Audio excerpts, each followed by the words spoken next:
নমস্কার, আপনারা নিশ্চয়ই সুস্থ আছেন, ভালো আছেন। বেশ কিছুদিন আগে পশ্চিমবঙ্গ সরকারের নির্বাচন কমিশনের দপ্তর বিএলও অর্থাৎ বুথ লেভেল অফিসার কাদের নিয়োগ করা হবে সেই সম্পর্কে একটা নোটিশ প্রকাশ করেছিল, যে নোটিশে বেশ কিছু ধোঁয়াশা ছিল।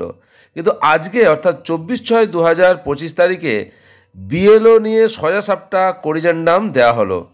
এই নোটিশে বিএলও নিয়ে ক্লারিফিকেশান দেওয়া হয়েছে এবং এখানে টিচার বলতে বোঝানো হয়েছে গভর্নমেন্ট অফ ওয়েস্ট বেঙ্গলের স্কুল এডুকেশন ডিপার্টমেন্ট, প্রাইমারি এবং সেকেন্ডারি এবং হায়ার এডুকেশন ডিপার্টমেন্টের অধীনে থাকা স্কুলগুলোতে চাকরি করেন এমন শিক্ষক শিক্ষিকা যারা ডিএ সহ রেগুলার মান্থলি স্যালারি পান এবং যারা পেনশনের অধীনে আছেন এবং যাদের কোনো পলিটিক্যাল অ্যাফিলিয়েশন আইডেন্টিফিকেশান নেই, তাদেরই কেবলমাত্র বিএলও অর্থাৎ বুথ লেভেল অফিসার হিসাবে নিযুক্ত করা যাবে।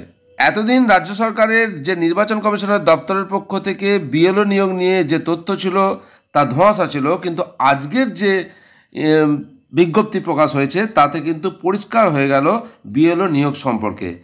প্রাইমারি টিচার এবং হাই স্কুল টিচার সবাইকে দায়িত্ব দেওয়া যাবে, এই নোটিশে পরিষ্কার করে দেওয়া হলো। তবে এক্ষেত্রে কোনো রিটায়ার্ড টিচার বা অবসরপ্রাপ্ত শিক্ষক শিক্ষিকাকে নিযুক্ত করা যাবে না বিএলওর কাজে। পশ্চিমবঙ্গ সরকারের যে নির্বাচন কমিশনের দপ্তর তার পক্ষ থেকে বিএলও নিযুক্ত নিয়ে যে স্পষ্ট ক্লারিফিকেশান দেওয়া হয়েছে আজকের নোটিশে, তা আপনাদের সঙ্গে শেয়ার করলাম। আপনারা সকলে সুস্থ থাকুন, ভালো থাকুন।